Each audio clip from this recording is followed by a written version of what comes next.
Cheyenne Lin is a creator on the internet. I don't know enough about them to even know their their pronouns or anything. I can't quite see them in the thumbnail. I've actually never looked up any of their pages. Somebody just sent me this video and said I should check it out. The video is adult nostalgia ruining children's literature? Which I have no idea if that's possible to do. I don't think the literature can be ruined. First off, I think that will be my first statement. I'm going to be eating a sandwich during this, by the way, because I'm very hungry. I don't think literature can be ruined. People's ability to value high quality literature, which is already a subjective measure anyway, can be diminished for a time if the landscape is broken. And the landscape of good literature is already broken in America for a very specific reason. And that is all of publishing is controlled by like 2 or 3 companies, 2 of which are in America and 1 of which is in Britain, in the entirety of the Anglosphere, essentially. So if you want to get published, there's like 3 places that you get to send your shit if you want to be bigger than nothing. Or you get lucky on the internet, like a Chuck Tingle type. And that's what's destroying literature. That because everybody just wants you to make... The only reason these companies permit you to even write books is to either be the next Stephen King, and they don't need a next Stephen King. They already have one, and their backup is Joe Hill's untalented ass. Or they need you to write a book that will become a movie. They just basically want you to write a script in book form and market test it. That's it. So books as... Then there's also a small subsection of like Nobel Prize attemptee writers, but that's a pool that's been stagnant for fucking decades. You know, it's Ta-Nehisi Coates and his people that are around him.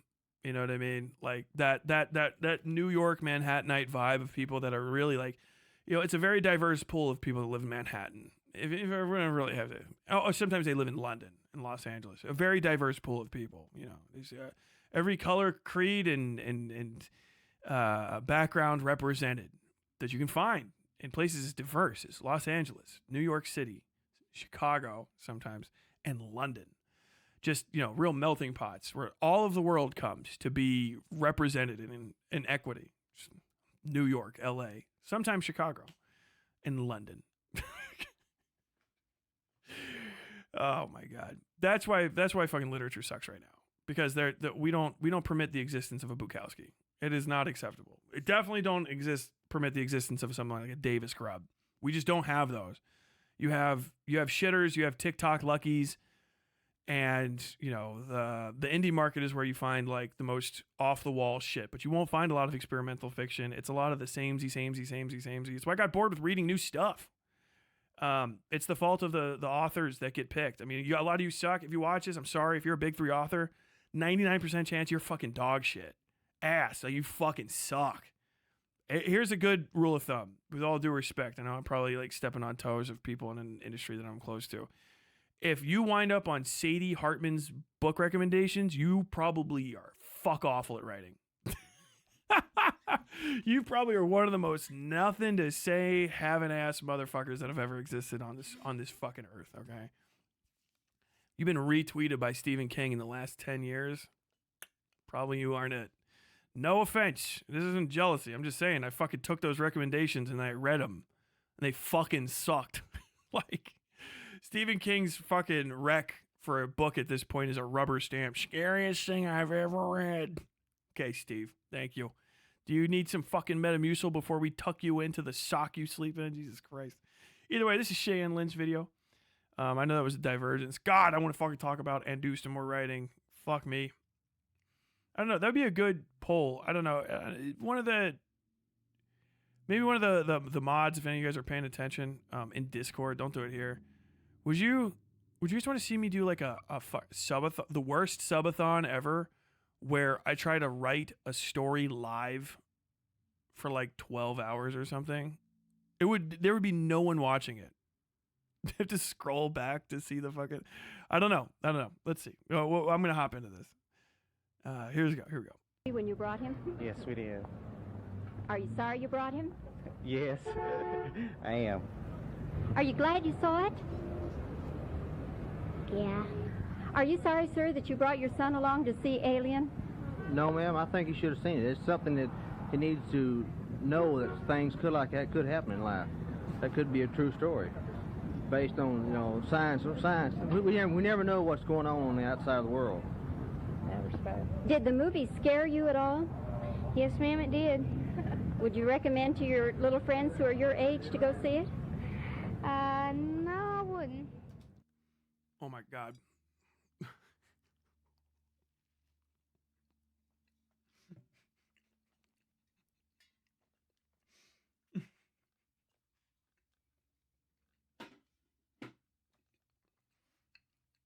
I don't know why I tried to eat.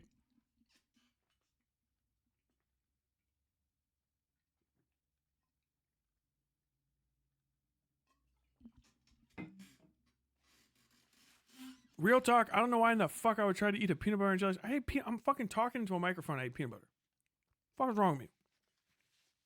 I like that second guy. I know if we were watching like a Vosh video thing, like, wow, that guy talked with a fucking, he had an American draw accent. Must be brain damage. I'll do his things like, you know, that's that kind of thing could happen in real life. The dude's trying to articulate that speculative fiction is cool because you can talk about something that could happen. Wouldn't that be neat if it was real? Is what that guy's saying. He's just not really used to being interviewed on camera. He doesn't know how to. He doesn't know how to articulate the complexities of discussion of fiction. So he has a southern accent. He's probably just, or fuck, damn it. I'm sorry. Damn it. Fuck me. Sorry. He's just a moronic hick. Fuck. Sorry, everybody. I got tulped. I was describing someone else's thoughts with my brain, and I let it run away. I'm sorry. I am sorry, everybody. Fuck me. God damn it. So how did we go from little golden book titles such as The Pokey Little Puppy and the Monster at the End of This Book to Buffy the Vampire Slayer, Alien, Mean Girls, Taylor Swift, and the Kelsey Brothers? What is happening to the little golden books, and why are so many titles catered to millennial and Gen X nostalgia, and should we be alarmed? What does this mean for children's literature? Well, what was in Little Golden Books? People, I know. I did it. What were the Little Golden Books back in the day? Right? I know they might get into it, but I feel like...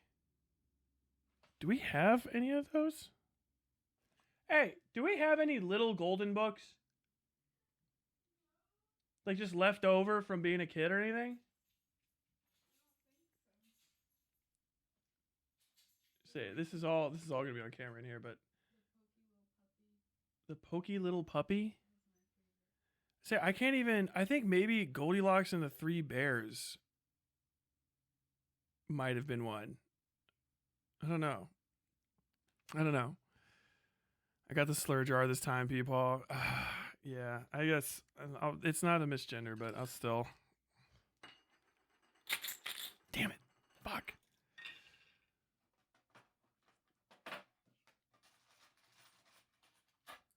One, two, three, four. Boing. $1. Hey, what you do right there, jar? I understand. I'm also on a delay, so I could have just cut this and fucking knocked it out, but I felt too stupid, so I did it. Little engine that could. A lot of generic stuff. Yeah. Disney stories. I think maybe, yeah. Like, I don't know. Little Golden Books 90s. Golden Books 90s.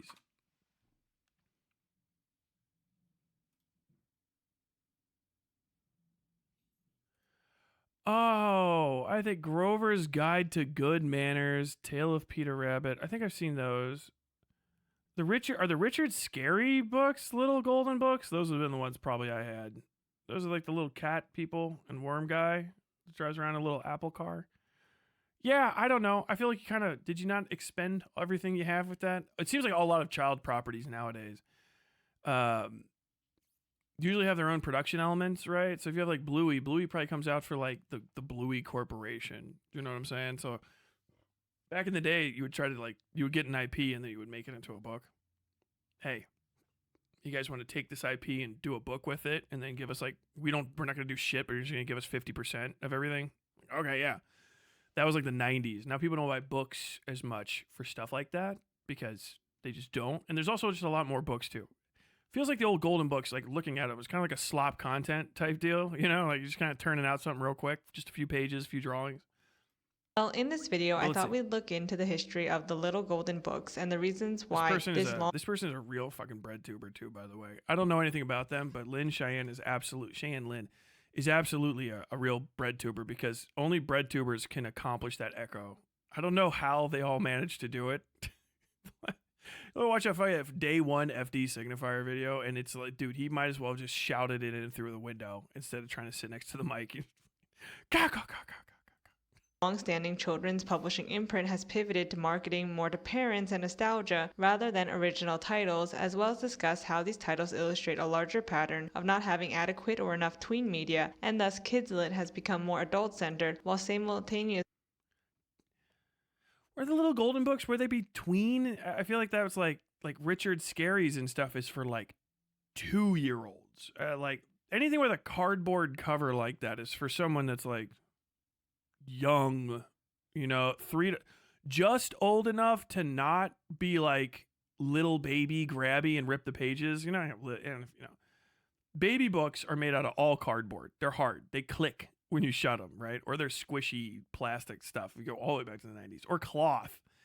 Because the kids will just rip them to pieces with their little hands. You don't get like, but if you still have cardboard covers like this, it's because kids can't be trusted to not spill on them or drop them and stuff. So you don't want to get them mucked or damaged, but they'll have a really hard cardboardy cover like this and thin pages so that they also don't take up too much space because you have a bunch of these things. Because now you're trying to read to the kid actually, so they're not always going to want the same story. So you have like 80 of these fucking things in a row. You know what I mean? If you don't know what I mean, I can't help you. Having a picky kid around that's like, I want a different story. Like, bro, can I make one up? No, I want pictures. Fuck. Kidified. And as a parent and lover of children's literature and who has quite a few little golden books, some dating back to 1971, not to brag, but I do have an original copy of Monster at the end of this book, I think I can help answer some of these questions. And if you don't get anything else out of this video, I'll leave you with this. You don't need to buy new children's books. Used books are great, and even books that are 50 plus years old can be found in great condition. So without further ado, let's go. Part 1, The Little Golden Books. So the Little Golden Books publishing imprint was originally founded by Simon & Schuster and Western Publishing, who... I'm going to add to that.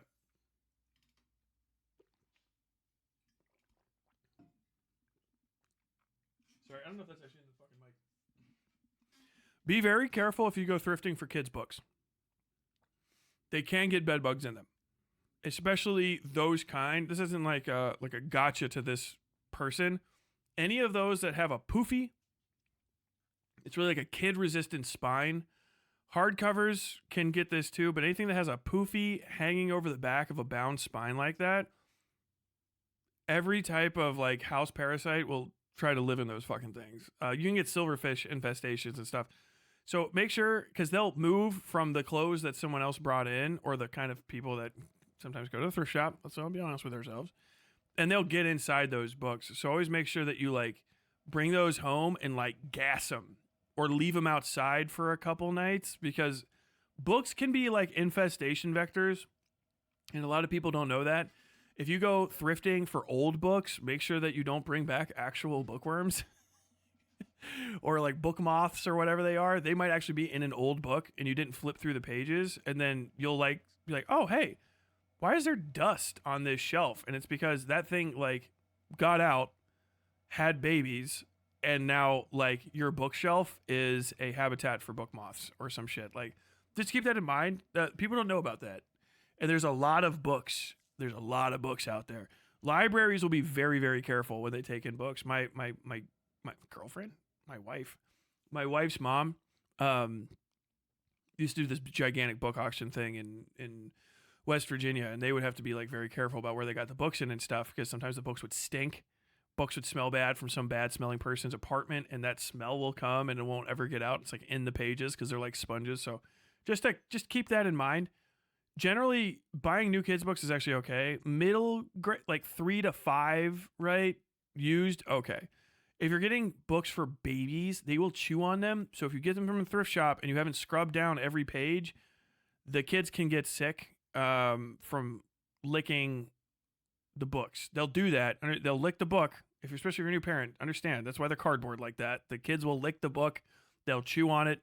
You'll take a picture, and all of a sudden the kids got all the way in the back of their fucking head. Anything that's stuck in those little creases and crevices and stuff will fall out. So it is what it is. But like, there's actually a lot of good little kids books out there. There's new ones. I think actually the market for, because we have a bunch of kids in my family, a giant family, and both sides, my wife's and mine, buying books for little kids and stuff. All my friends are having kids. So we're actually constantly at the children's bookstores buying books for adults, for their kids, you know, my adult friends' children. And there's a lot of really good books out there. I think the selection's actually better than when I was a kid. I know everybody likes the monster at the end of this book, but nowadays, if you want to be have weird, you know, political leanings, yeah, you can get like the dumpy, Trumpy baby book for adults. Obviously that exists, but there's really good like bilingual baby books. There's really good like dealing with stuff for kids books, or like dealing with this and that, and then that in addition to just they've made healthier, safer materials, shapes, edges, and all that stuff. Like some of the books in the 1970s are a little dangerous. Okay. They might actually have pieces that will come off and choke your child to death.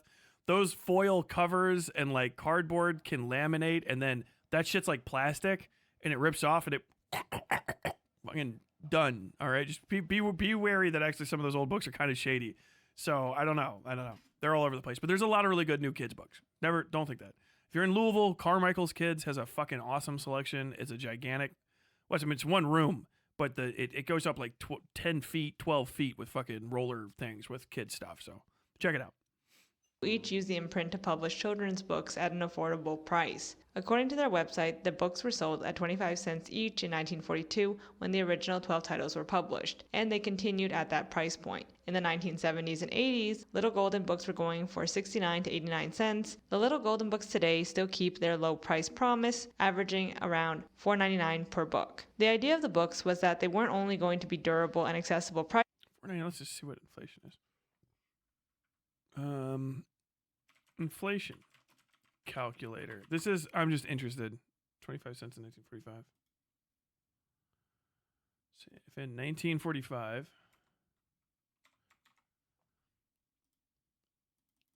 I purchased an item for 25.25. Wow, that's actually completely on. Yeah, in 1945, was 25 cents. In 2025 is $4.43. Cumulative rate of inflation, 1,672%. Price-wise, they were going to be high quality with memorable illustrations to introduce a love of reading to children. Mary Reed, PhD and professor at the Teachers College in Columbia University, even served as the initial editor of the series. Some of the original titles are modern-day classics such as The Pokey Little Puppy, The Little Red Hen, and Three Little Kittens. Other books from the 1940s and 50s include Scuffy the Tugboat, Toodle, The Little Red Caboose, The Saggy Baggy Elephant, The Shy Little Kitten, and Tawny Scrawny Lion. And since their inception, the Little Golden books have had partnerships with other famous children's authors and illustrators, such as Richard Scarry and Margaret Wise Brown, as well as collaborations with children's media and copyrighted characters. One of the first being Walt Disney's Mother Goose Tales with Mickey Mouse from the late 1940s. And in the 1970s and 80s, there was a lot of crossover with Jim Henson's Muppets, like I Can't Wait for Christmas with Big Bird, The Monster at the End of This Book with Grover, and Cookie Monster and the Cookie Tree. Winnie the Pooh was big as well, with a few Little Golden books being published about him, and even stories about Bugs Bunny were written, as you can see on the back cover of these vintage Little Golden books. Each copyrighted character has a little symbol of who their owner is, and one thing to notice is how Disney just subsumes most of these properties as time goes on, like the Muppets and Winnie the Pooh. Note, the Jim Henson Company still exists and is not owned by Disney. However, Disney did acquire the Muppets in 2004.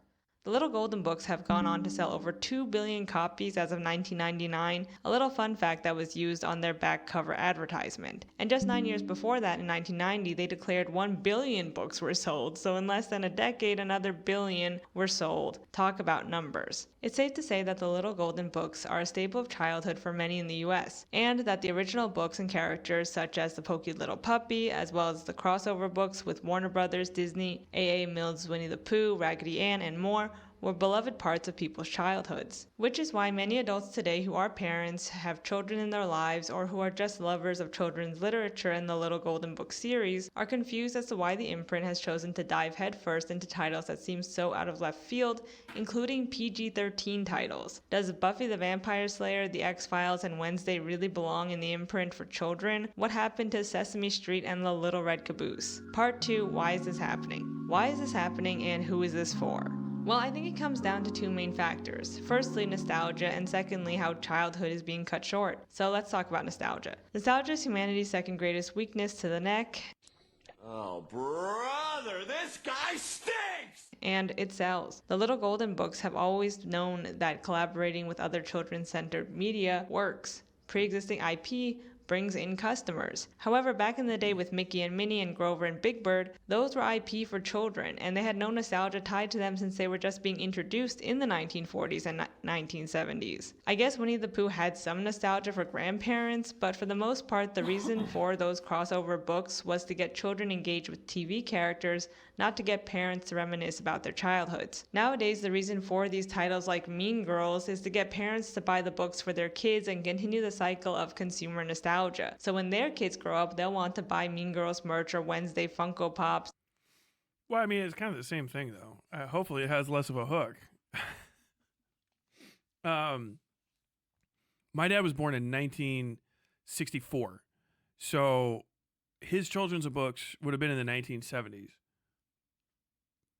I was born in 1987.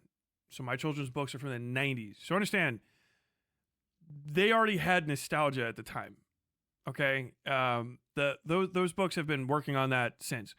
If you had kids when you could have kids at your youngest from my generation, which is late 2000s to early 2010s, that's still nostalgia. You know what I'm saying? Like that's still it's the same thing. I got books handed down from like my parents and my aunts and my uncles and stuff that had like Sesame Street characters and Disney characters. Disney was selling you nostalgia in the 90s. That the Disney store sold product. You guys remember the Disney store? I gotta throw this up. All these people were selling products. None of this is different. The Disney store was selling you the nostalgia of Disney. 50 years of Disney. Join Disney on the 50-year anniversary. The Disney Renaissance continues with a new release of Aladdin. That old, you guys remember that shit? Used to be a store. I don't know if they're still around because I haven't seen them as much. Called the Disney Store at every mall that would sell the most overpriced, reminiscent shit. Period. In the Cinderella did not come out in the 90s. Cinderella was a fucking nostalgia property for some people, some grandparents at times. Cinderella's old as fuck. Snow White is even older. Those were re-releases of nostalgic properties in the 90s from the 40s and 50s. 60s, 70s, sometimes even, the early 80s. I mean, 15 years is enough for nostalgia. Trust me.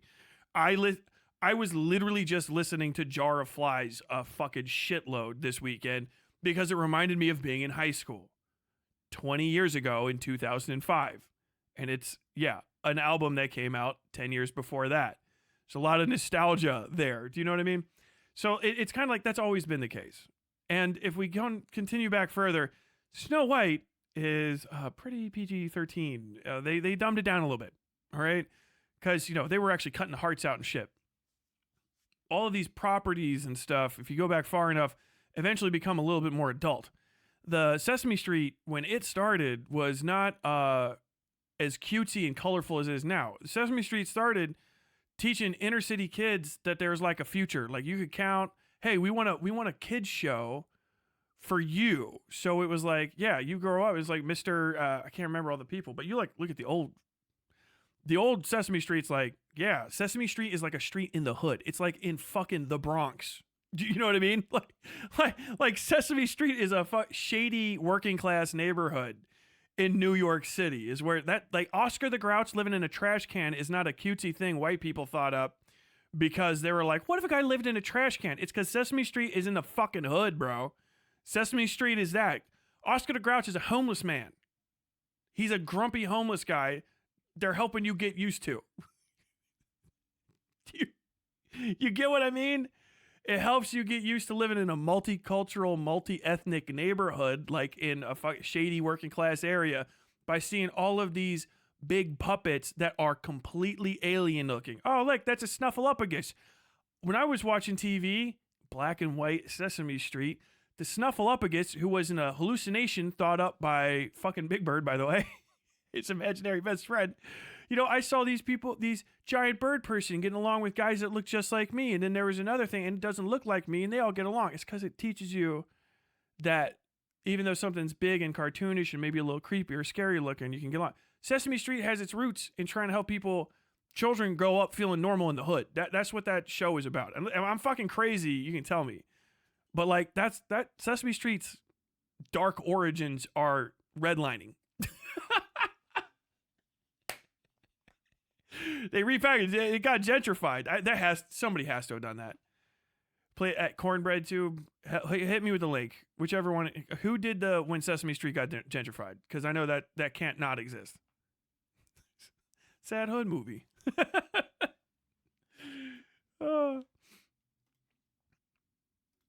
And tickets to see Alien 7.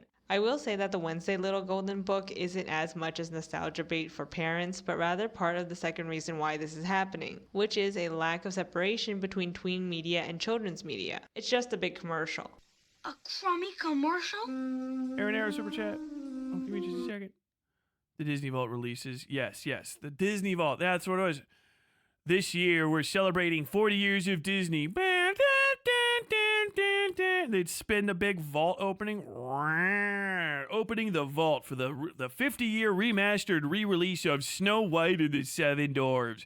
Rejoin this Disney classic as Snow White struggles to make it as a working woman. 7 male roommates. I don't know what the fuck. My brain went crazy. And by the way, I didn't ask if Disney was still around. I asked if the Disney store was still around. I don't see those in malls as much as I used to.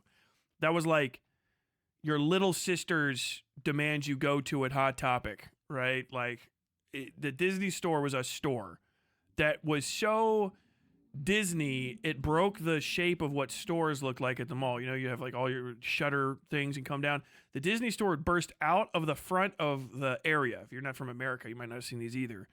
And it would be a big film reel, right? Going down to reel canisters. And on top of those were big plastic plexiglass tubes full of shit that was in there that you would recognize from Disney. And the Disney store would put on like advertisements and stuff. We used to go, malls in the 90s were crazy. When Hercules came out at the Disney store, go to your local Disney store and experience the Hercules trials or whatever. The Trials of Hercules being released this summer on in theaters worldwide. Test your hand against the fucking stupid centaur guy. And like you would go to the Disney store, and wherever the Disney store was, the mall would have shit set up in front of it. It was a crazy marketing campaign. It was huge, dude.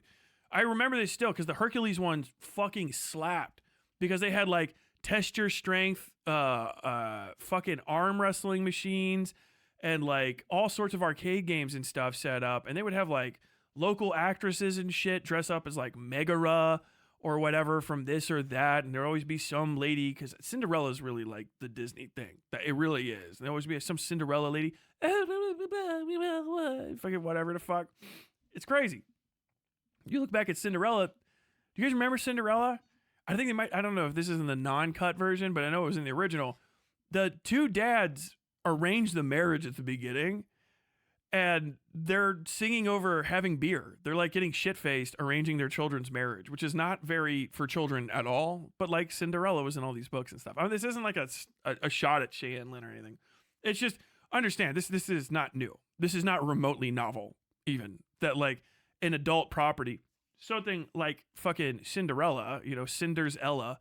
You go all the way back, you find it. Rose Red and Snow White went a little fucking different if you go back to like the German versions of shit, right?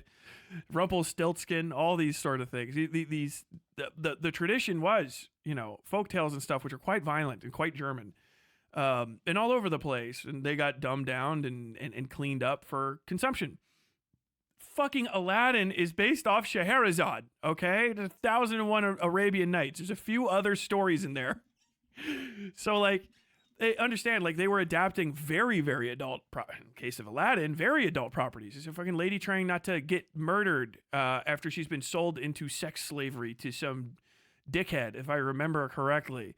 So for 1001 Nights, she tells him different stories and all this sorts of stuff, of which Aladdin is one of the stories.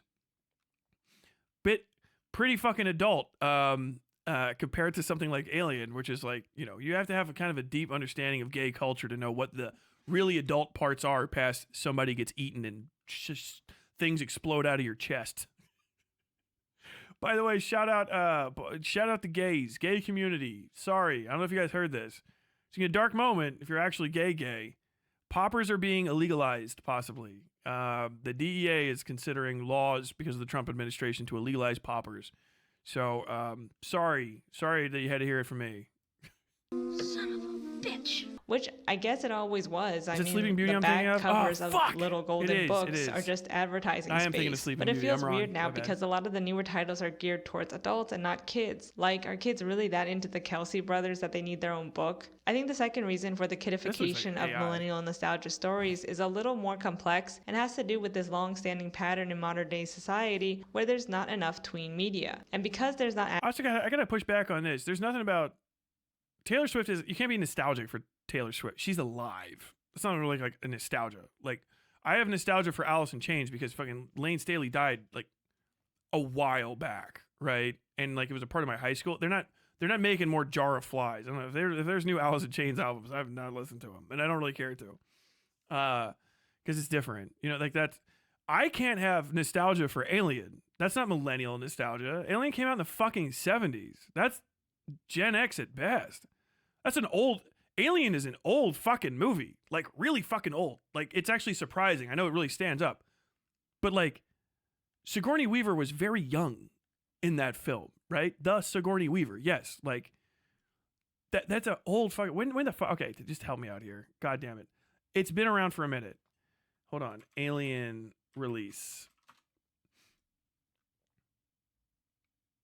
1979. I can't be nostalgic for Alien because when I was a kid, Alien 3 came out. Aliens came out, I think, before I was alive. Yeah, what is Aliens? Aliens came out the sequel to Alien came out 86, the year before I was born.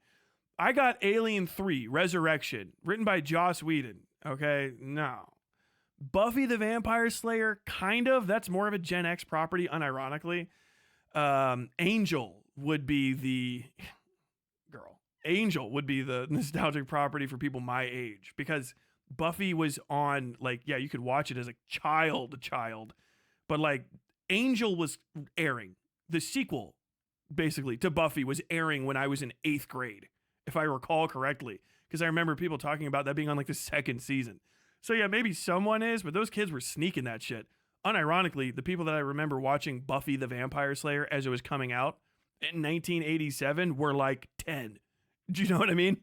It's kind of like, you can't really call it nostalgia that's not appropriate for kids if you were watching it when you were a child. I don't know how to say that in a better way. Buffy the Vampire Slayer and Angel, like, is kind of, like, I would, like, 10 years from now, if it's like paranormal or whatever, right? The fucking, yeah. Isn't that who watches that? I don't know.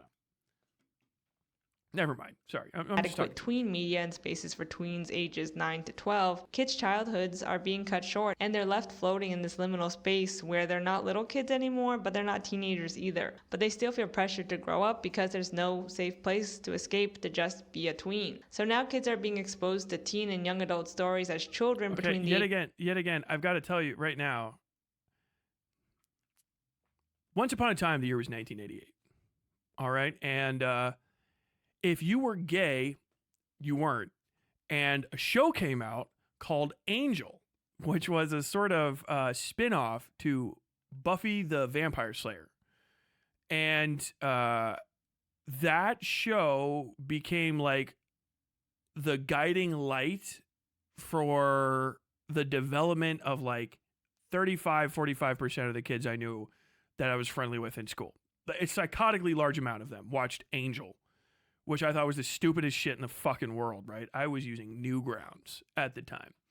And it didn't really like cut anybody's childhood short. That was the refuge. If you grew up in the suburbs, the refuge of living in a, conservative-y, Catholic-y place like where I grew up was watching a show about vampire slayers, sometimes hooking up with vampires, right? And like it's not like the most graphic, like they're all booty smashing HBO type show. It's fucking Buffy the Vampire Slayer. It's like child shit. X-Files is the same way. X-Files was fucking awesome. Unironically, like, what do you mean? Like, you showed your kids an X-Files book? I would show my kid the X-Files before I bought them this stupid fucking book. I just watched the fucking X-Files. It was on Fox at night. Like, parental discretion is advised. Okay, they're the parent. They're discretioning. You know what I mean? Like, I would love to watch that shit. It was so creepy and scary. It was cool. Like, kids like stuff, especially like if you're talking about like babies and shit, 3 to 8, okay, I can kind of get it. Like, I don't think they would understand this, but like 9 through 10, like you're talking about like middle schoolers and shit, like getting into middle school. Tween is to me like 10, 11, right? 10, 11, 12. I think that's kind of the audience. I feel like that's kind of the audience. I think that like you're talking about little girls that cover their entire fucking room in magazine cutouts of the I can't remember his name, Angel, the guy with the fucking fake blonde hair. Like, what did you do? Like, yeah, his face is everything. I just stare at him all day. Like, don't give them this, Why people hate Ages of nostalgia 5 these to days? 9, Like the way too much X-Files almost. and Buffy the Vampire Slayer, because they're not going to have such a long childhood anyway. They're going to go from Dude, like, I don't even. People are already saying this. This is so crazy. This conversation's making me feel nostalgic. I'm not mad at this person. I don't think they're stupid or anything. But this is, I've heard this before. It's crazy that it's being brought up about this stuff when I was a kid and kids were watching it. You know what I mean? Kids are growing up so fast these days in the 90s. Like, I would have to do a whole story on this to like get the clips and shit. I would have to hunt down old news footage. Like, do you feel that children are growing up faster than they ever had before? Yeah, we know when I was a child, all we had was books and woods porn. And now these kids these days, they got the X-Files on TV and that Buffy the Vampire Slayer. Sarah Michelle Gellar. Now, she's a cute one. She's a cute one, but she ain't for me. Now, my little girl loves that. She loves that fella and that old vampire boy. Not my thing, but it is what it is. I think they're growing up quick. I've been hearing the kids are growing up too quick since I was one, and it always seems like it's the same speed. It really does. It seems like it's the same speed every time. These kids got I don't know if you've ever seen this Xbox 360. But when I saw Grand Theft Auto 3, I thought I'd seen it all. And I played my Grand Theft Auto 4 between, shifts out there. Now, my son just got this Grand Theft Auto 5. And it's all he did. I feel like he's growing up too fast. They got hookers and this and cars and all this sorts of stuff. He asked me for that. I think these kids are growing up too fast. That child that played that game, that's what, 2014? Make that kid 10. He's 20 now, right? And you're going to have these 20-year-olds that are like, yeah, when I was a kid, I was playing. That was 2013. So 12 plus 10 is 22. That's a 22-year-old at this point. These 22-year-olds are going to be talking. They might have a kid of their own. Man, I don't know. I think these kids are growing up a little too fast these days. I mean, I played some like Grand Theft Auto 5 when I was a kid. That game's stupid as shit, though. I thought it was just funny. It was stupid. You know what I mean? I play basketball and all that, too. But I thought that game was just dumb. But now these kids got the TikTok. They don't TikTok dances. They got pornography everywhere. I don't know. I feel like the kids growing up too fast. They don't got like we had when I was a kid. Got some game speak to go talk to each other, meet up, play basketball later. I think just growing up too fast. I keep fucking getting hit by it. I'm stoked for all y'all that are like 22 right now or whatever. You're not supposed to be watching this. Age of 25. You're all 22 and shit watching this, and you're gonna be like 32, and I'll be 47 in 10 years, and you're gonna go like, hopefully you've like Tyler Bell, fucking idiot from that show I used to watch, said this would happen to me. And you're going to be like in your 30s and your kids are going to be like maybe 10 or something like that, or maybe a little younger, a little older. And you're going to be watching kids talk about kids, because that's how it's going to feel. Because you're going to hear a 20-year-old talk about somebody that's 10 and you're going to be like, why these kids are talking about kids? What's going on here? And they're going to be like, I just feel like these kids are growing up too fast. You know, when I was a kid, we had TikTok, and there's problems with TikTok. There's the TikTok dances and, you know, all this Tide Pod eating stuff. But, you know, we were inside because of COVID. But nowadays, they got these damn VR, IRC chat rooms and stuff. And these people are living out these whole lives and playing D&D and Chinese with people across the world. And, you know, it just seems like they got to learn so much and they grow up so fast that it's just, you know, it's like they're not even kids anymore. Again and again and again and again. And then every time you look at the kids and it's a fucking child each time, like, fucking doing this stuff. If you go outside where the kids apparently aren't and go to a basketball court, you see the children there too. Don't being little, bro, pass me the ball, bro. Bing, ching, bong. You know what I mean? I just keep hearing this year in and year out since I was fucking like 6 and can remember people. These kids are going to see Jurassic Park. Whoa. You know, when I was a kid, we didn't have giant dinosaur movies made by fucking Spielberg and shit. We had, I don't know, something else. We had walking around outside, living in fucking Stephen King world, fighting bullies with switchblades and shit, collecting scrap copper for the war. You know, it's just everyone keeps growing up too fast. You go back to the Vietnam era. Oh, man, when I was a child, well, we had World War II, and, you know, we had blackout drills and all that, but, you know, they didn't have this Vietnam protest in Vietnam on TV.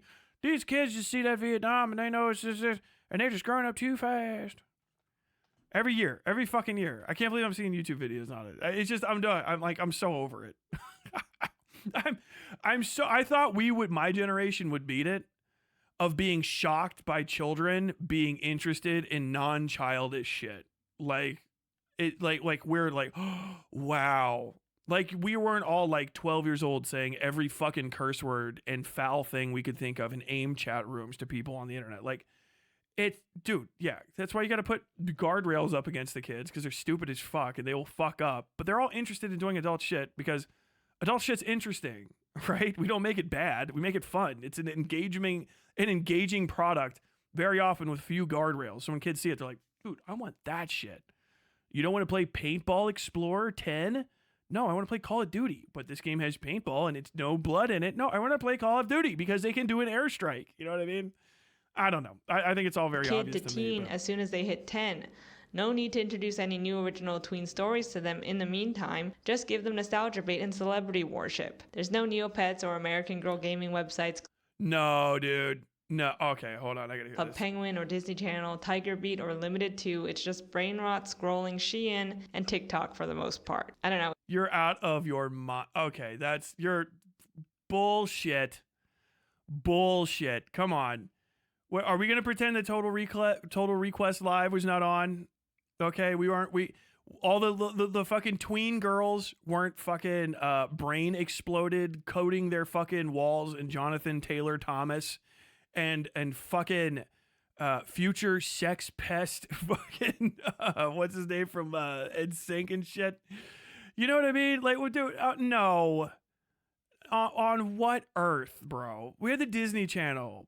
The Disney Channel was around. Do you remember the fucking Disney stars? My parents had the fucking Mickey Mouse Club, and they all know all these fucking actors and actresses that grew up in the fucking Mickey Mouse Club. They've been selling celebrity to us for forever. For forever. You know what I mean? The only difference now and then is that, like, there's a non-stop access to it, and I don't think it's fucking the kids up as much as it's fucking up all of us. Because they don't give a shit. I don't even think they have the fucking processes to be harmed by it the same way that we do. We're all a lot more soft-brained than them. We don't bounce back from propaganda as easy. So all these kids are just watching other kids say stupid kid shit, which is just what you do all day, all the fucking time. Is there something bad happening? Probably. But, like, is selling people nostalgia and products happening now more than it used to? Fuck no. You described them all. Do you know what you had to walk past to get to Limited 2? Fuck the Disney store. You had to walk. It's commerce. You know what I mean? You got to walk to the Disney store. You can't even buy anything online. You had to go to that fucking mall. You had to go to the mall and have stuff sold to you.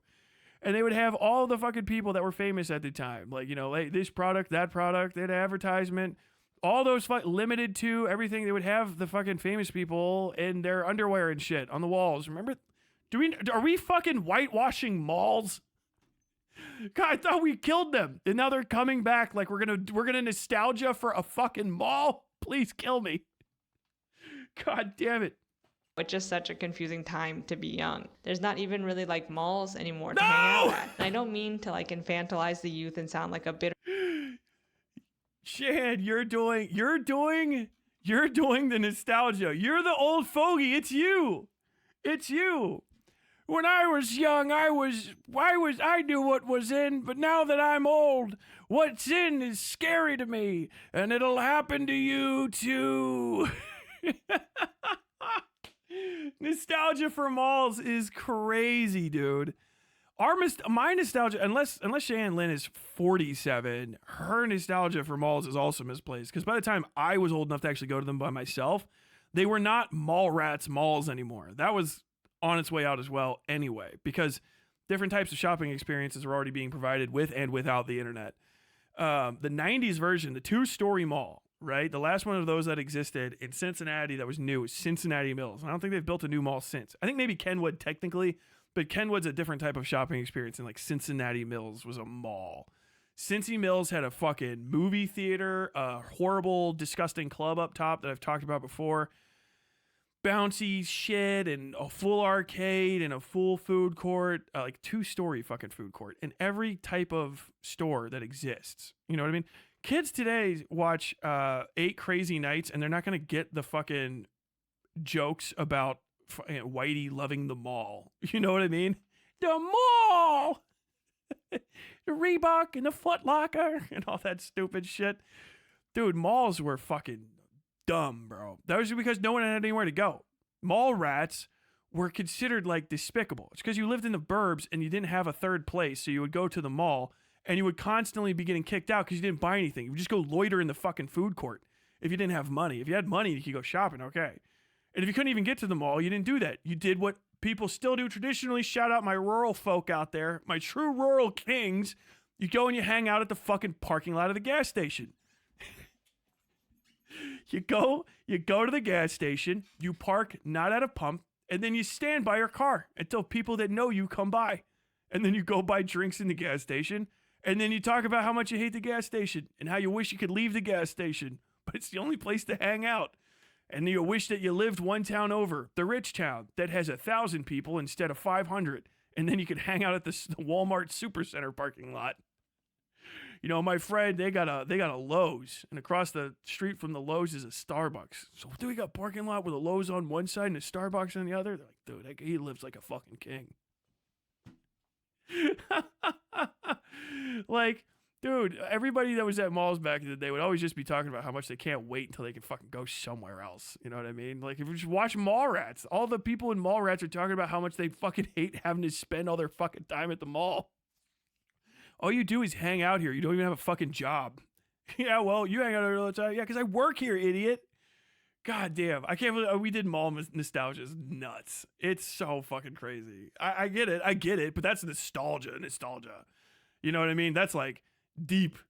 That's a better talking point than even the entirety of this video so far. I really appreciate it. Romanticizing the past, but kids need more space to be kids before they become teenagers. And I think that's a big reason why millennial nostalgia is being thrust onto them at such a young age, because they don't get that time for themselves with their own media that's just for them. That's how much we devalue things like High School Musical and Hannah Montana and other tween media as unimportant because it's not adult or has important themes. But sometimes kids just need their own stuff and not to be subsumed by their parents' nostalgia for their own childhood. I feel like the parents that's their grandparents. Alien is crazy. That's your grandparents' childhood. That was 1979. I really can't hammer that home enough. For that to be a movie that you saw when you were a child, you have to be like at least like born in 1970, right? Like you're 55.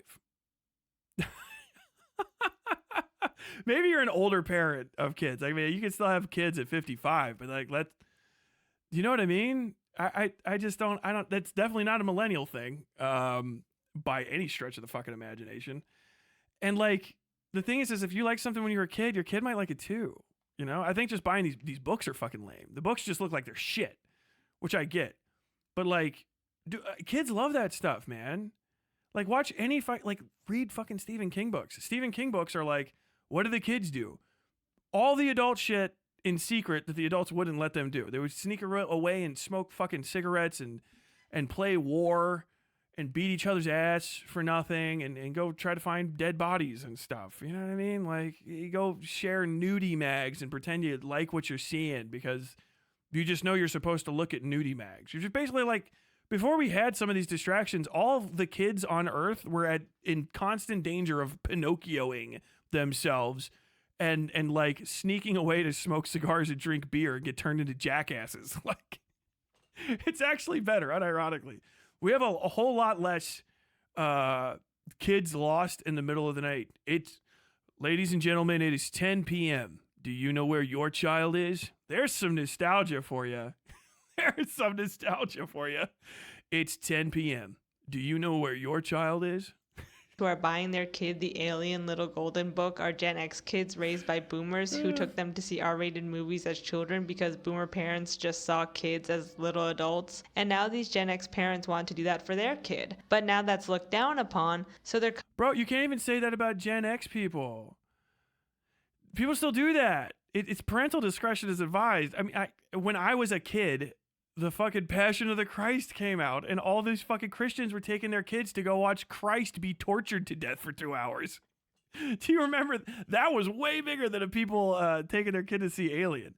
People take their kids to see adult movies all the time. Kids, the amount of children that by the way, I'm a horror guy, right? Scary stories and shit. So I go to horror conventions. I go to book places. The amount of children you see dressed up as Art the fucking Clown is crazy. Because I don't think there's a part of Terrifier that a kid can legally watch. Do you know what I mean? Terrifier, like one of the third kill is a chick getting cut in half from the cooter up. Like, it's a crazy fight. But I see kids dressed as Art the Clown. I see kids dressed as Pennywise because kids like these things. And they're nostalgic for it, not because their parents are fuck ups. It's because that's what they like. Do you know, one of my nostalgia things is Doom. You know how old I was when I started playing Doom? Fucking 5, I think. I think I first played Doom at 5 years old. If I was 2 digits, I would be shocked. There's no way I was older than 8. Like, and I love Doom. I'm nostalgic for Doom. I know all of the cheat codes and stuff. I love it. My parents told me not to play it, and I played it anyway. Because I'm a kid. This is what kids do. That is being a kid. That's what being a kid is. It wasn't like I turned on Doom and I went, fuck. Now I know what it's going to be like when I get out of the military. My childhood gone. You know what I mean? Like, what are we talking about? This is crazy. Like, some kid, like, well, I really grew up in that 1.5 hour. Look at that, son. That's Sigourney Weaver's fucking way too low underwear. Wow, Dad, I didn't realize it until now, but I'm gay. That's right, son. We're both gay now. There's a joke for you. It's me. I'm sorry, Sigourney. You're beautiful. Compensating for this with the ABC Alien book for kids. Or maybe parents are just really eager to share their childhood memories with their own kids, which is fine when the time comes. But I feel like there also needs to be a time for kids to just have kids stuff that doesn't need to be adapted for kids because it's already made for kids. And this also isn't to say that kids shouldn't be exposed to adult media at young ages in their tween. Isn't the tawny scrawny lion about a lion that like starts starving to death because he doesn't want to eat the rabbits in the book? Years, that's part of life. Kids are going to discover adult media one day with or without their... Dude, how about the traditional children's tale of the ant and the grasshopper, where the grasshopper must be taught the lesson of that laziness and sloth leads to death. Because the ant prepares and gathers all of his stuff, and then the grasshopper is left to die. Teaching children about the rigors of capitalism. Like, kids got to be kids. And like, this child's like, so we're gonna let this person die because they didn't work hard. Like, yeah, they didn't pull their share. Like, it's kind of crazy because like the kids, I don't know. On one hand, it's like, okay, yeah, parents, I guess, whatever, you're going to tell the parents that they're bad parents for letting their kids do horror properties. But I was raised Catholic, so like in the best possible circumstance, I never experienced a single fictional property outside the church.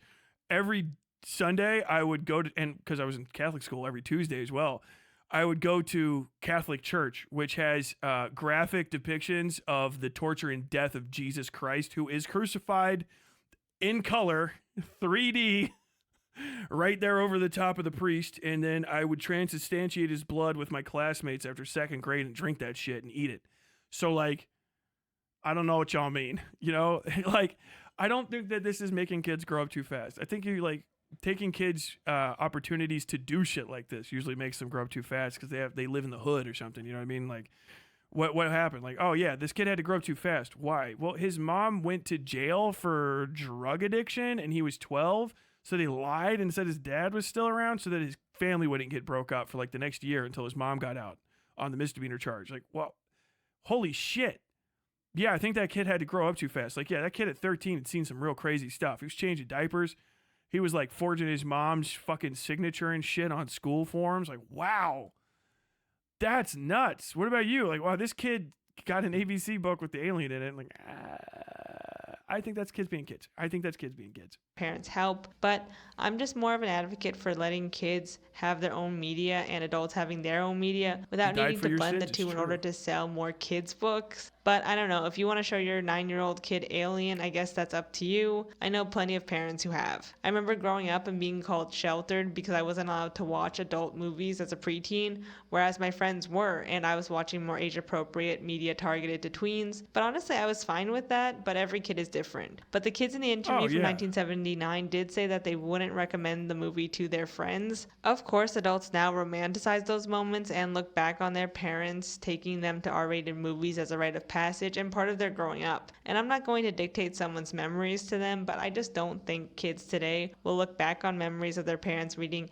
ABCs with aliens to them the same way. And I feel like I might be in the minority with this opinion because I feel like this video is supposed to evoke nostalgia of a time where Americans would show their kids R-rated movies, and that's what childhood is supposed to be like, and you're supposed to grow up fast. That's just how life is. And I don't really like that idea of kids growing up too fast or unnecessarily because their parents want to take them to an R-rated movie or just can't find a sitter or childcare and they take their kid anyway. But obviously that's impossible to control. You know, it's up to you as a parent, but I don't know how I feel about that. In general, because kids are kids for a shorter amount of time, little golden books about Sesame Street characters have less longevity than a biography about a celebrity or PG-13 properties like Star Wars. In today's media landscape, kids don't get to be kids, and even though there are watered down versions of PG-13 movies and shows for kids, which I guess is fine as an introduction to a work, can we also just have kids lit be for kids and tween lit be for tween? I don't understand how Wednesday's not for kids. That's like, I thought that Wednesday's maybe a little too young for me to watch, especially if you're like a tween.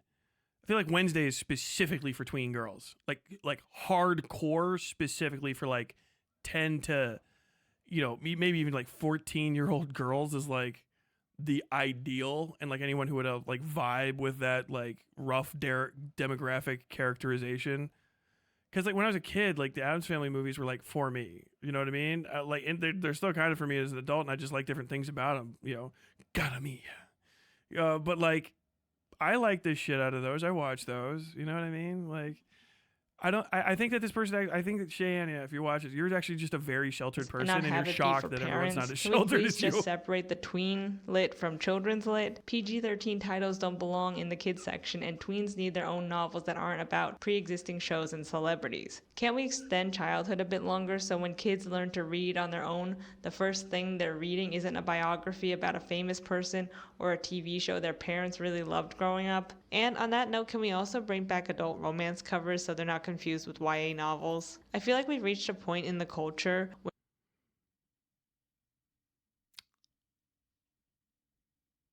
I hate these discussions. No, that's too much. You're asking for too much. Yeah. No.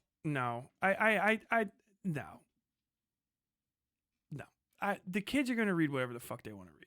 Okay? I did. I know I did. Because I was a reader. I was voracious, dude. Like, fucking 13, 14 years old, I'd read The Stand. You know what I mean? I got in trouble in 8th grade.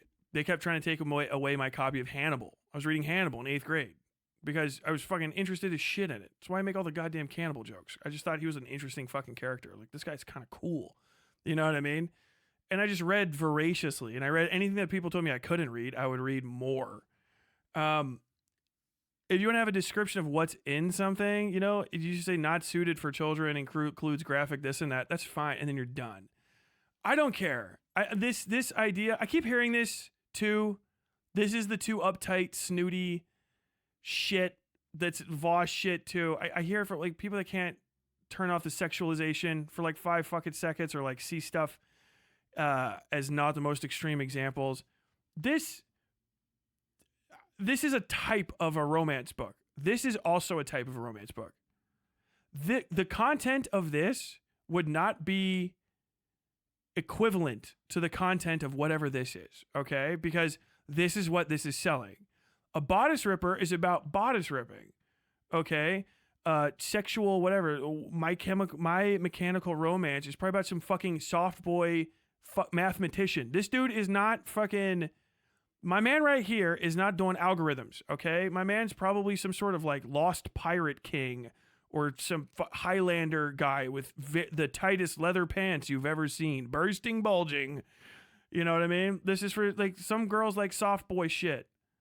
They like soft boy shit. They like to have the cover of their fucking book not be this. Because this is grandma porn, okay? Can we say that? Can we get this out there? And I'm sorry if you're a lady that does like this. You're into the classics, but this is like grandma porn. This is like a dude saying, I only like pornos where it's a pizza delivery. And people are like, what, like 2 girls and a guy? And the guy's like, no, listen, it has to be a pizza delivery.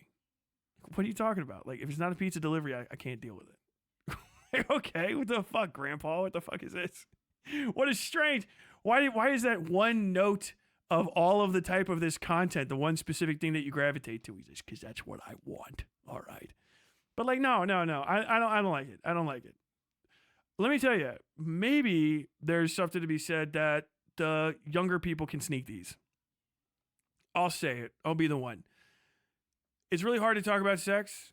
It's really hard to see sexual stuff, right? There's no like good way to do it. I would much rather children engage with sex through fucking text because you won't get flashbanged by too much shit in a fucking anime or something.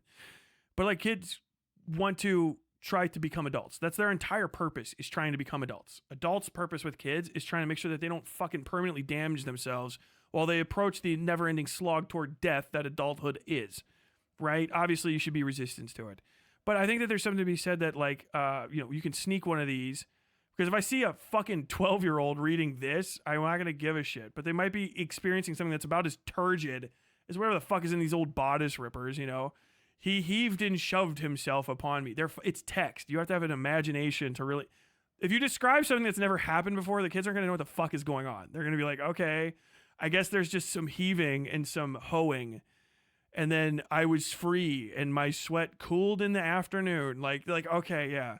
Everyone's like, this is the most graphic shit ever. Like, bro, I've seen literotica, okay? I have joked about literotica fucking porn. That is beyond anything that's sold at Borders, all right? I mean, graphic mechanical descriptions page for page on the stupidest shit ever, you know? Just Channel Awesome leads you, and Threads leads you into some dark places, is what I'll say. That is not what this shit is. And maybe it is. I don't know. I've never seen these ones specifically. I would be shocked to find out that it read like a fucking Andrew Dice Clay, hickory dickory dock. His broad was sucking my cock. You know, that fucking bullshit ass nonsense. It's probably the most milquetoast horse shit ever.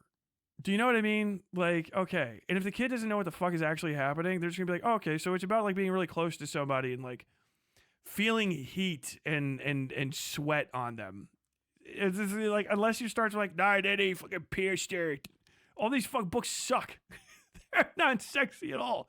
To me, it's more about the people and the dynamics involved. And that's what women want from them. Okay?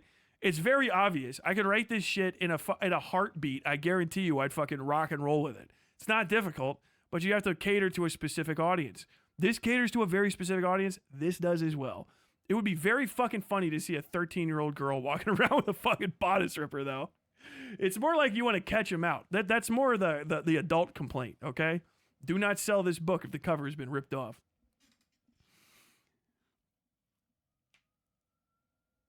He huffed and puffed and blew her house down. My generation grew up sneaking live leak videos as middle schoolers. I'd much sooner let them read this. Yeah. I mean, like, have a conversation. Like, if you see your kids, like, burning through porn books, like, raise your child. I don't know what to tell you.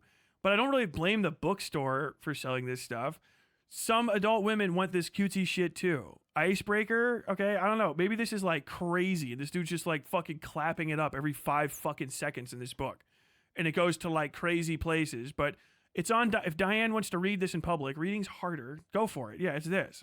Okay, well, you read an Icebreaker in public? That's crazy. Now you're part of a little secret club of women that like fucking soft core. You have to imagine the entire thing pornography, okay? Every dude that complains about this too, by the way, has raw porn folders on their phone. Just raw porn on their phone, like downloaded. Every guy I've seen complain about this shit, these girls just reading the most crazy pornography in public. Then you read a segment from it, and it's just like, then he threw... Castiel threw her against the wall, which creaked underneath her, despite her not weighing more than a feather. And he held her there in a deep voice, growling, "Never touch my secret box in the corner," because all of them are just Beauty and the Beast again. "Those are my secrets." And then she says, coughing, "Let me go. I thought I could always trust you." And he ripped his hand away and turned away and looked like he felt bad. She wanted to give him a hug, but instead, crying, she ran from the room. And then the lady goes, "No, fuck, I thought you were gonna, fuck, god damn it." And then there's like 15 more fucking instances of that. And then you finally have a moment where it's like, and then the moon rose and he was inside her, and the setting star, the glowing stars shone on them, riding till morning came. And you're like, oh, what the fuck? Like, what is this trash? This is fucking stupid. I thought they... And then I pulled out my dear penthouse forum. It was the second of Tuesday of winter, 1972, and I was just a dirty bus mechanic on my own in Los Angeles, California. The fucking high kick girls from New York City had come in and said, "Oh no, we're all especially horny. And for the next 14 pages, I will graphically describe the mechanical process of me smashing all of them into next Sunday." You know what I mean? Like, that is what that shit is. Not Castiel. Oh, I got you. Got you. Owned. I know my audience. Owned. He tossed her like a DBZ character. Yeah.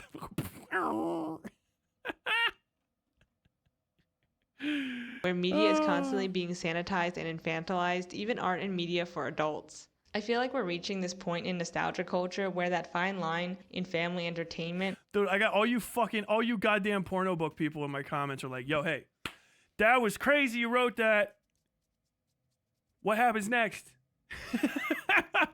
It's formulaic, but people like it, okay? It's how you explore relationships that are too extreme to just wander into in real life. You know what I mean? It's like, yes, if I was a real woman and I went on a date with a guy and then he turned into a fucking werewolf man and like chewed on my neck and like licked it a little bit, I would actually just be legitimately terrified. But now that I've heard this in book form, this is kind of my shit, because I know I can't actually be stabbed in half by a real human werewolf guy that will kill me and eat me. Also, those aren't real. It's actually just a guy with too much back knee. You know what I mean?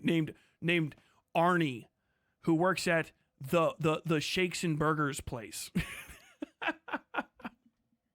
Where things can be for kids, tweens, and parents is becoming so blurred that it's either too adult or too kidified, and there's no in between, and it's aging everyone out. It's just a weird amalgamation of nostalgia and lack of transition between childhood and adolescence that has bred these newer titles, and I don't know, it just feels, again, really bleak. I will say I think it's cool that there are a diverse range of biographies for kids that don't just feature... Bro. You can't have a Chapel Roan kids book. Are we serious? We're gonna say all that, and then we got in the passenger seat, and I'm eating you out, and you're eating me out. Are we something now? Dude, if like Chapel Roan, like half the songs from that big fucking thing are like, I was literally going down on a chick, and this is a song about how cool it is to use sex toys with the first lady you experiment with. Fucking, she was a Playboy, Bridget Bardot. She taught me things I didn't know. Fucking, that whole song is about having your first sexual encounter with a woman, and teaching you the magic of using a wand and a rabbit, which are two types of sex toys. Like, we sneak in. Oh man, I don't know about this mathematician sex book with the cartoony cover. That might be crazy. My little girl loves Chapel Roan. She does. Your little girl, I mean, I respect it because it's good music, but you know your little girl is listening to like very adult gay club music. I know it feels very poppy. Have you listened to it? It's like you have not listened to the whole album yet? Oh my God. That is, some crazy shit goes on at the Pink Pony Club. Let me just tell you, a pony means something. Okay.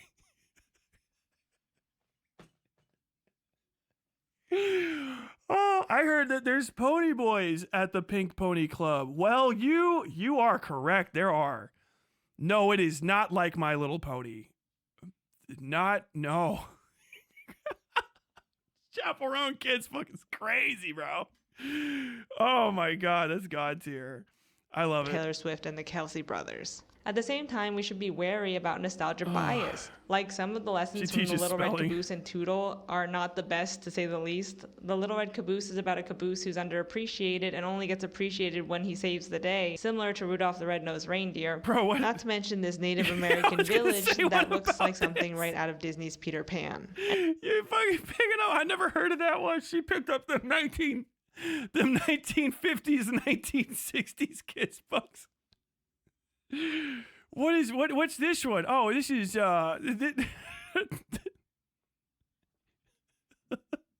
this book is apparently called Sambo Learns to Spell. I don't know who this little guy on the cover is, but I'm sure we'll find out. Like, oh Jesus. Oh my God. It's so good seeing the examples of the other books. It's like, yo.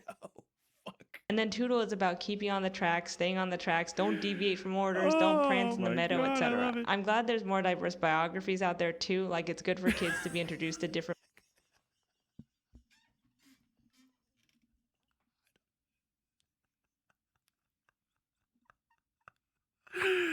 Oh my God. I love my two flavors of Black Woman are Harriet Tubman and Simone Biles. I don't know why that's funny to me. It's just they're good role models, but there's just the vibe between these two titles is crazy because like Simone Biles is having one of the best times of her life that she's known for, winning his shit. Harriet Tubman's doing what she's known for. She's going somewhere with that lantern right now. I wouldn't want the kids to grow up too soon. What was Harriet Tubman up to with that lantern, that stick, walking around in that water in the middle of the night? That's a crazy time. Well, so her story starts with the East India Company. Fuck. Walks of life other than the founding fathers like I was. But still, it would be nice to have stories that aren't based on shows or movies. And there are original Golden books out there still being published, but ever since it was acquired by Penguin Random House in 2001, it's actually kind of funny to see Wicked come back. Because Wicked's very adult. Wicked is a very adult take on a very childish adaptation of a pretty adultish book series, a part of it, right? So you go from like The Wizard of Oz, which is like crazy shit written by crazy people in the like 1800s, right? It's like fucking bonkers, right? And there's like murder, like they fucking Tin Man just fucking kills people and shit. So they adapted it into The Wizard of Oz, which is this really like cleaned up, high Hollywood fucking studio system era, you know, with really dark background to it. Like, we're off to see the wizard, the Wizard of Oz. Oh, that, like, it's all nice and shit. And then you go to the 90s and then you have Wicked, right? And they make a book, kind of the real story of the Wicked Witch of the West, because we've got to have what do you call that? It's what Shadiversity hates when you do it. We got to deconstruct this good person, bad person narrative from a story where it was solidified in a specific way that kind of took away a lot of character from the original book. So this adaptation that distilled a lot of the adult elements out of the original one, we're going to deconstruct it and turn it into something completely adult and really elevate it into a new thing that actually adds stuff that wouldn't have been in the original, but also is its own unique thing. And then from that, we make a movie musical that can't have all the stuff that's in Wicked, because there's like nudity and some degree of sex, I remember, because it's more like a young adult. It's a young adult book with some sexual situations in it. And then that becomes a musical that is yet again dumbed down a little bit or cleaned up a little bit for the more crazy parts, while kind of focusing on the more like empowerment aspects of it. And then that is taken and turned into a children's book, which will take all of the most adult parts out of it probably and simplify it. And we've kind of, that is so fascinating of a path to take. Do you know what I mean? Like, how fucking crazy is that? If you really think about the creative and cultural history that it takes to get to Wicked, the children's book. Isn't that nuts? Like, isn't that kind of cool and also strange? It's very, who are you nostalgic for at that point? You know what I mean? How far back does that nostalgia go? God. It's been a very obvious shift in the kind of titles they want to publish, and they're mainly interested in repurposing IP, Wiz working got with ignored, companies sorry. not for their artistic merit, but because they own IP. In the end, Disney, as it presently stands, is an IP holder, not an art studio. An IP holder that can lend out Star Wars, Pooh, and other characters to the Little Golden Books for Kill Mickey Mouse activated. Yes, they are lending out Pooh. publishing and profit. Even the artistic merit of the Little Golden Books has gone so downhill. In the books from the 1970s, you can see every brushstroke and pen stroke, and the text in the monster at the end of this book was clearly inked by hand. It's just something you can't or don't see today or get the same vibe from working with digital art. And that's not Oh, that's not true at all. That's not even remotely true. Are you crazy? That's a fucking psychotic thing to say. You gotta go look at all the rest of the kids' books. Y'all were lucky to get this. This is the heights. This is one of the best children's books ever made. You can't. Digital doesn't have anything to do with that. Oh my God. What? Let me hear that again. I don't know. has gone so downhill. In the books from the 1970s, you can see every brushstroke and pen stroke, and the text in the monster at the end of this book was clearly inked by hand. It's just something you can't or don't see today or get the same vibe from working with digital art. And that's not. Hold on. Why do you think? What about it do you think looks like it was 100% inked by hand? I mean, first off, if you do digital art, you still have to ink it by hand. I don't know how to break this to you. Yeah, it's not quite. It's simultaneously easier and also way harder. It's cheaper than getting an artist's easel, and someone else can help me with the format. It would be 21 inches probably by 50 some odd inches. Gigantic piece of white paper with, once you get your scratches down and stuff. But even this is like technically you would consider like a little bit analog digital and shit. They used a lot of processes on these. This wasn't just like drawn into the book.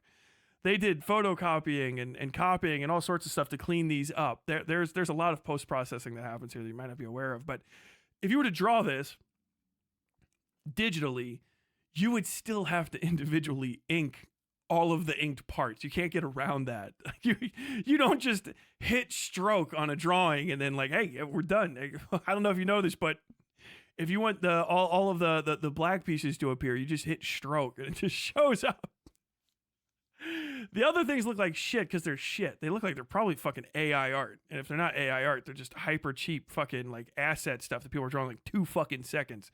But you can draw this. You can draw this in digital, and it'll look exactly the same. I mean, except for the different artist is going to do it, but it'll still be that same vibe.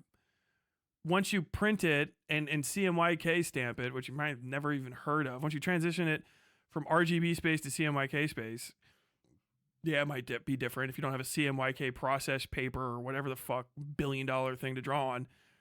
But like, you'll still achieve this. This is all achievable. You do test prints. They did test prints for this. I'm telling you this right now. If you go back to why the Hulk is green, it's because the Hulk was gray, and they could never get the same shade of gray to show up in the fucking printing system because it wouldn't show up the correct shade, a routine shade of gray. So they changed the Hulk to green.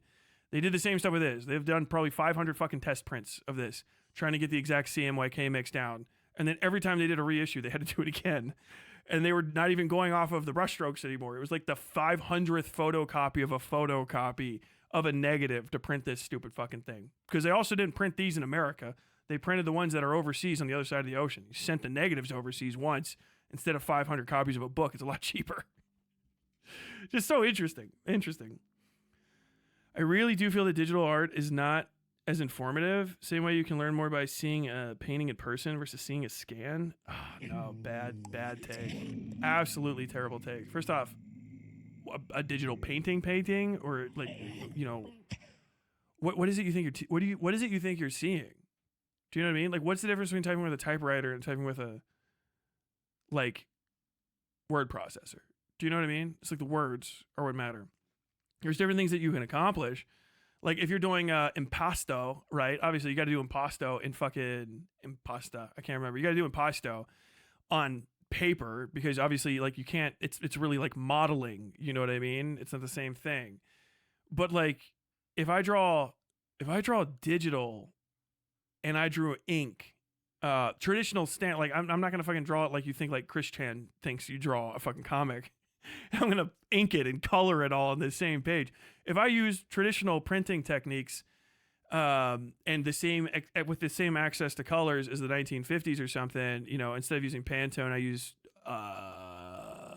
screen tone. Is it actually screen tone? I can't remember. The other one that's not Pantone. And I use their color index. I'll get different colors that show up on the paper different, and the paper will be different. But honestly, that's just printing. Do you know what I mean? You're just adding a printing aspect to it. The digital process will accommodate for all of that. And in a lot of those old ones, you can't see the sketches anyway.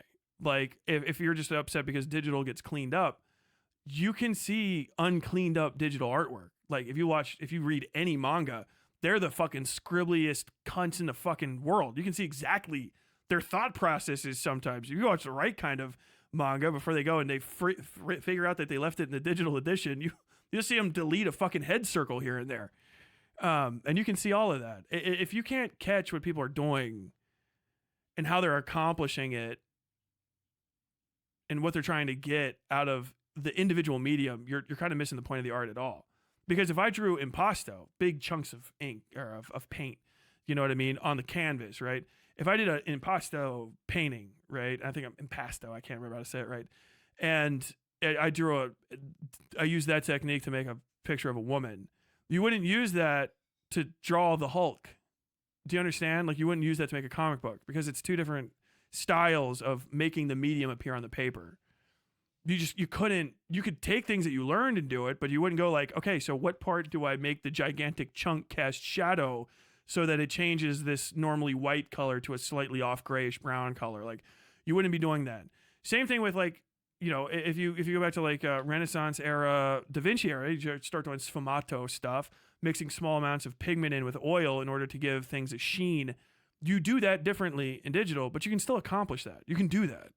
It just takes a little while, and it might not translate to print because your medium is for screens because we have screens. The same way that printed media, like if you see a Klimt, right? If you want to go see a Klimt in real life is going to be like completely fucking different, especially right after he made it when the gold leaf is still very, very shiny and shit. You go see the Kiss or the Tree of Life in real life, you're going to have a completely different vibe because there it is, shining. Literally, you can't look at it without it being very reflective. And also your impression of it is going to change throughout the day because if the light comes in over here, over your back of your head, and hits it, boom. And if it comes out over here and it hits it, boom. Because that's what the medium he did with. That is. So like you couldn't do that in digital media because that's a different way of making light interact with surfaces and approach the human eye. But you could still learn from it. You could still approach those techniques. Shout out the intro to one of the grossest animes ever, Lilium.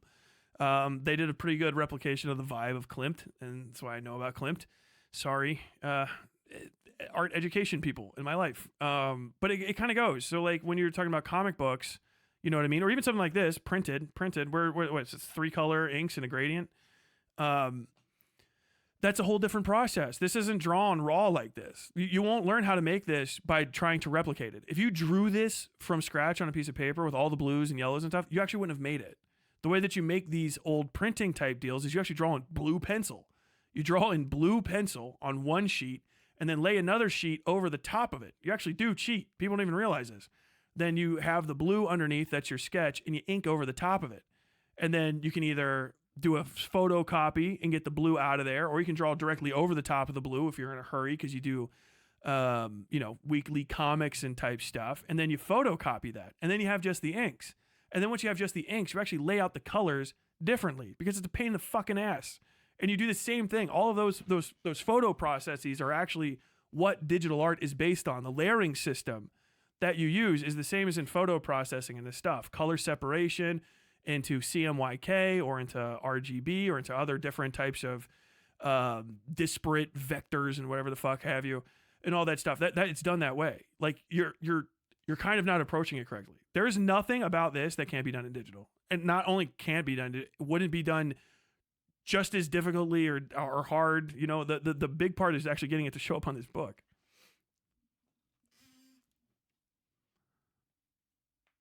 I'd argue that real painting and digital painting are just two different media. The artist creates everything digitally, so the texture of the painting never exists in the first place. True. Still learn from it. Yeah, I think the digital art can obfuscate the processes in a way that something. Basically, the more information you have access to, the more information you'll be able to ingest. Physical objects have more contained within them versus any kind of replication. What does that mean? What? Just do a still life. What are you talking about? You have a physical. What? Do you think you get to see the brushstrokes on every type of painting? Do you know what I mean? Like that. There's kinds that have the brushstrokes and there's kinds that don't because they blur them out. You cannot learn how to make a fresco from looking at a fresco. You know what? Do you get that? If you go up to a bas relief and you see how they fucking put the final chisels in, and then you just go like, well, okay, I see that chisel. You're not actually going to learn anything because you're going to try to use too small of a chisel. Do you know what I mean? Like the fundamentals of art are shape and hue and value and weight eventually and stuff like that. Like those, you start there and that's all you really need. Everything else is just a different type of medium.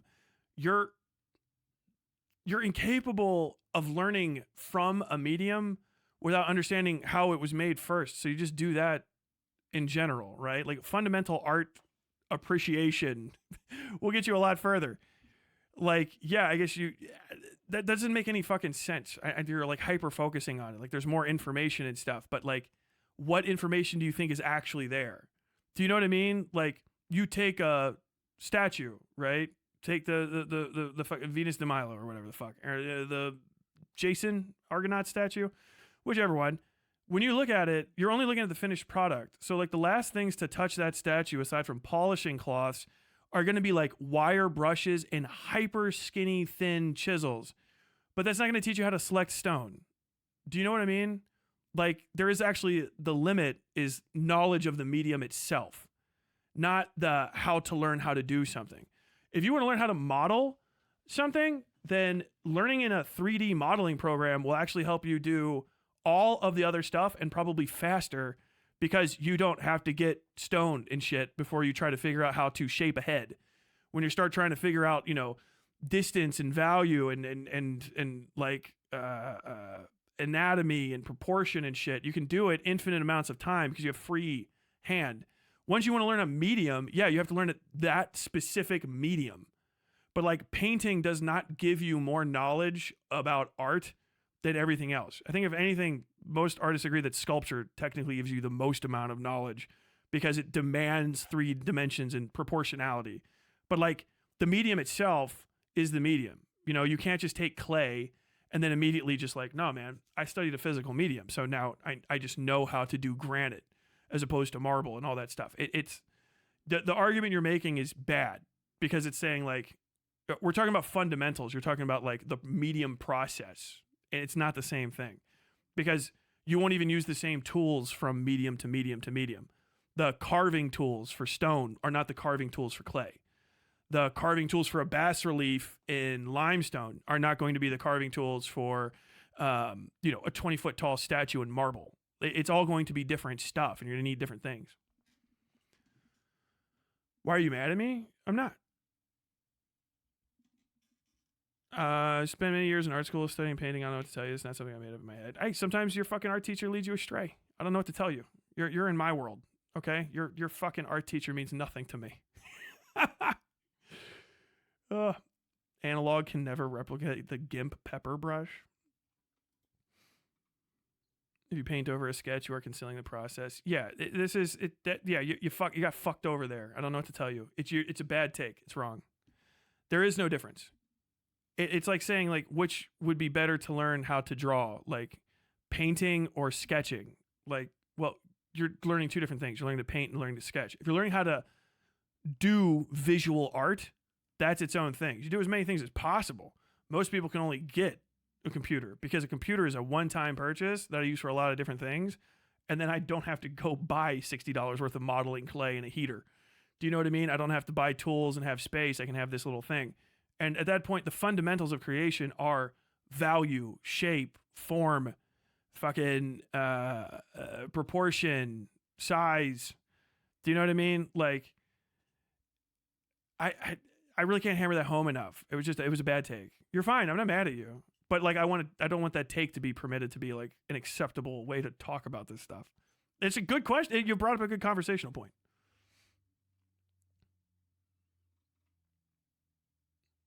Cynics is still around on Twitch, based. By the way, thank you, Aaron Arrow, for the 10 gifted subs. I'm very sorry if I didn't notice that. For some reason, the fucking notifications are not on right. Most of my painting professors were saying the same thing. Well, I don't know what to tell you. They're painting professors. I'm sure you took them seriously. You paid to be there. To shit on digital art. I love digital art, but digital pens can still only mimic a real calligrapher's handwriting. And that's not... No. What does that mean? What does that statement mean? Digital art, but digital pens can still only mimic a real calligrapher's handwriting. And that's not to say that... I can't do calligraphy. I suck at it.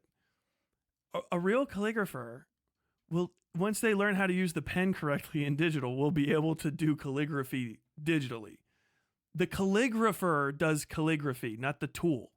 That's kind of the point here. I don't know who drew this. This does look like shit. Okay, because it's just not an appealing look. I think it's fucking AI, as a matter of fact. So, actually, I would almost guarantee you this is an AI fucking generated image. So it just looks like shit because it's shit. But like, if you can do calligraphy, you could do it anywhere. It's going to be easier on paper because paper has more drag than a plastic tablet screen. If you had something that replicates the drag on a fucking pen better, then it's going to change it up a little bit. And then there's aspects of dimensionality to pen use that aren't replicated in a lot of pens. But if you find a program that can replicate that, you can have it. You know, if you're doing the resting type of ink where you do the drop and it kind of settles and sinks and spreads, yeah, that's the one thing. But it's what are you talking about? That's like saying like, man, I really like calligraphy on paper compared to etching in stone calligraphy, you know? Like, I don't know. I just don't think a calligrapher that etches on paper or that does calligraphy on paper could do calligraphy in stone. It's like, you're not understanding the difference between medium and craft at this point. Like, it's goofy as shit. I don't know. Also, you should have shown a picture of calligraphy right here, in my opinion. There's not some interesting stuff going on illustration-wise and title-wise with the art in the nostalgia vape. If you're talking to people who are studying painting, especially realism, they will literally tell you there's a lot of value in seeing artwork in person. If you're talking to somebody that's studying something, when they'll always tell you that going and looking at the thing is a good thing to do, dipshit. Fucking moron. Yeah. Yeah, if you're going to do a study of something, and you're going to study something, yeah, going and looking at the real thing is even better than looking at not the real thing. You can learn a lot more about the Grand Canyon by being there. That's always been true. It doesn't change any of the stuff I was talking about before. You were trying to say that digital won't teach you how to do painting, or looking at paintings won't be able to teach you how to do, or digital versions of painting won't teach you how to paint. You got to know what the fuck it is. Do you know what I mean? Like, and looking at paintings in real life isn't going to teach you how to paint. It's going to teach you how that asshole painted. And it's not going to teach you that much. How much do you think you can really get from Rembrandt when you look at a fucking Rembrandt painting? You know what I mean? Like, is it really going to fucking knock in just like staring at it? Or are you going to have a whole bunch of background, probably looking at books upon books? It just throws in the face because every fucking old illustrator I know has a rack of books behind them of reference materials and fucking how-tos and this and that and using different things all behind it. Like, paintings of the great masters where they look at stuff, they try to figure all that shit out. Like, it doesn't track. You're dying on the vine here. God damn it. Books or with original titles, but it's just hard to stand out as an original work when you're competing with books about celebrities and movies with pre-existing fan bases. Conclusion. So to conclude, I suggest buying second-hand books. Little Golden Books have lived up to their name of being durable and long-lasting, and even 50 years later, these books hold up. And even more so in that they're not tied to an already existing property. I miss when the Little Golden Books were geared to children and not adults and not trying to brainwash kids into the nostalgic consumer cycle. But honestly, I think kids are smart enough to find their own media and not just like everything their parents tell them to, so that's always good to remember. Kids have their own preferences and are resourceful, but it just sucks that one of the largest children's publishers in the US is pushing out these crappy, watered-down titles for profit instead of making something with children in mind, something that doesn't need to be sanitized because it's already made for them and not their parents. So that's it for this one. I hope you liked it. If you did, please give it a like and leave a comment down below about what your favorite gold based. That's Cheyenne Lin. If you agreed with Cheyenne, go check them out.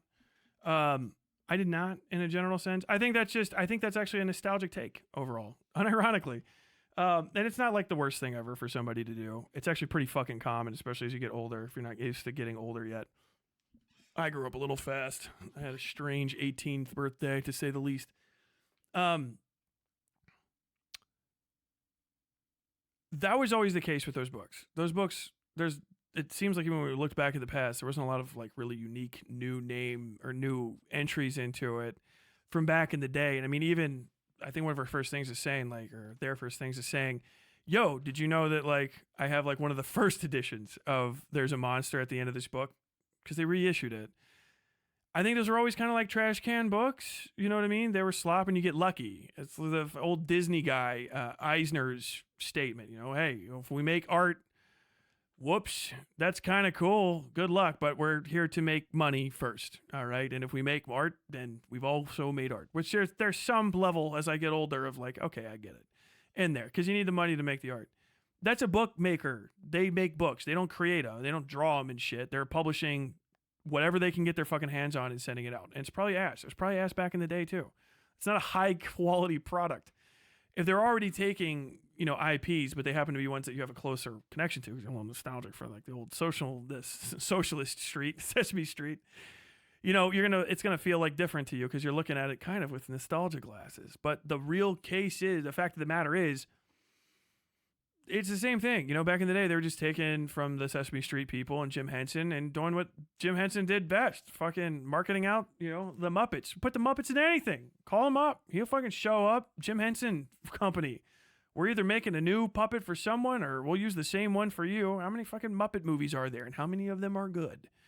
You know what I'm saying? Like, there's a lot of fucking solid entries and they're not all perfect. It was a property and they leased the IP and stuff was made. It's the same thing that's happening to the rest of these. It's just different types of stuff were made because Jim Henson's dead, so we don't make Jim Henson shit anymore. You know what I mean? And his kid sucks. Sorry, other Henson. You made a weird fucking porno puppet movie. I don't know. Seems stupid. But like, yeah, Disney's been churning out the same shit for years, and people are going to sell stuff that they think people are going to buy. Is really what it is. I mean, if you think that you can beat the market, go and try to play in it. You know what I'm saying? Like, if you want it to change.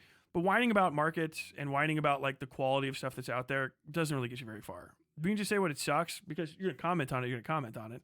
But they sell cheap shit books, $5 books for dummies. You know what I mean? One-use books. Basically a fucking glorified magazine. You might as well just subscribe to Reused Highlights magazine. You know what I mean? But it's like, in my opinion, I think that's a big nothing burger, big nothing kind of sentiment. I think that sentiment is sort of almost a projection in and of itself of like, you know, I kind of wish things were as good as they were when I was a kid, but not quite as bad as they were when the kids who were being raised that I don't like that are around me were being raised. You know, as a person that admits being like a bit sheltered, it's fine. But you know, you were just raised different. Other people weren't raised like you and you don't quite get it. Kind of bringing up like two people haven't taken their kids to Alien is okay. I mean, I guess if the whole thing was just the through line has to be that fucking Alien book, I get it, I guess. But I mean, you know, we still have the Bible around. People give their kids the Bible, and then you can say like, well, you know, a bunch of not even Gen Xers, boomers, boomers, yeah. A bunch of boomers brought their fucking millennial kids to go see fucking Passion of the Christ, and they still sell little kiddie versions of that fucking book. And you can watch people get burned in ovens and turned to salt and sell their children into sex slavery and shit. It's a fucking weird... It's the Bible, man. It's crazy. It's the last book you're supposed to be read before you die. And it's all over. Happy Time Murders was Henson's kid. Yeah. I think that's how they sold it, right? It was like, from the guy who came out of Jim Henson's balls, the Happy Time Murderer. You know what I mean? But ultimately, I think this is, we're seeing it. The cycle has returned. We're saying, oh, I don't like kids' entertainment. Back in my day, it was better. And it needs to be good again. Because it's not what I like. Whatever the kids are into these days, it's not what I'm into. And whatever, you know, I used to be into stuff. And whatever they're into now scares me. And it'll happen to you. I'm never going to do that quote, right? That's kind of it, you know. I can say like, yeah, I remember when The Simpsons used to be good, and kids are like, I don't know, The Simpsons is okay, and then you turn on like, oh, I guess it is okay. I guess it's like one other generation got robbed somewhere in the zombie Simpsons era, you know. When I was a kid, we had the Klasky Supo cartoons, the real squiggle art, French inspired Nickelodeon stuff. That was really solid, you know. We had a great decade for animation in the 90s. And then things went anime. And so now you got anime stuff. And then in America, for a long time, you had the Gumball type mix of multimedia, computer-based shit because you had to go cheap as fuck. And then for a while, you had the CalArts style Disney Channel shit for like the early 2010s when people tried to do another, you know, renaissance for animation. And it didn't quite catch on in America because, you know, you got to out Sakuga Sakuga. Every American cartoon, man. American cartoons are terrified of moving a camera. Japanese cartoons are not. One day, Americans will fucking go and move a cartoon in 3 dimensions again like we used to back in the day, and then all of a sudden they'll find out, like, why are we making so much money? It's like, because people really like it when their brain shows them something that is in motion. And if you can move the camera and the thing, they like it even better. What do you mean? I'm just I thought quarter profile and people talking on 2 sides of a screen was going to be okay for the rest of my life. No, my friend. Move the camera and move the people in the camera. Fuck that. Give me something a little hotter than a pan. Nope. We're going to be doing fixed angles, buddy. I don't know if you know what the budget is for this. Yeah, it's like 3 times the budget of theirs. What, we've not talked to North Korea anymore? But it is what it is. But yeah, I think this is a bad opinion. I think it's a bad overall opinion. It's not like you got to get shut out of life bad. It's just a common stupid opinion that I'm going to hear again 1,000,000 times before I die. So I might as well get used to it. But yeah, no, the kids are all right. They really are. This is the same shit again. The same shit again and again and again and again that I've been hearing. It got foisted on me. It's going to get foisted on you and your kids. And if you're listening to this 60 years from now, so for some reason, you just went like, fuck, dude, they got that right now with the fucking brain chip, fucking scan, talk. I don't know what the hell. Future. I don't know, assuming you're not all fucking a bunch of rad roaches at the time. End of segment. I don't know. I'm going to talk to chat and then we get the fuck out of here. Hope you enjoyed your time on the Westside. Don't forget to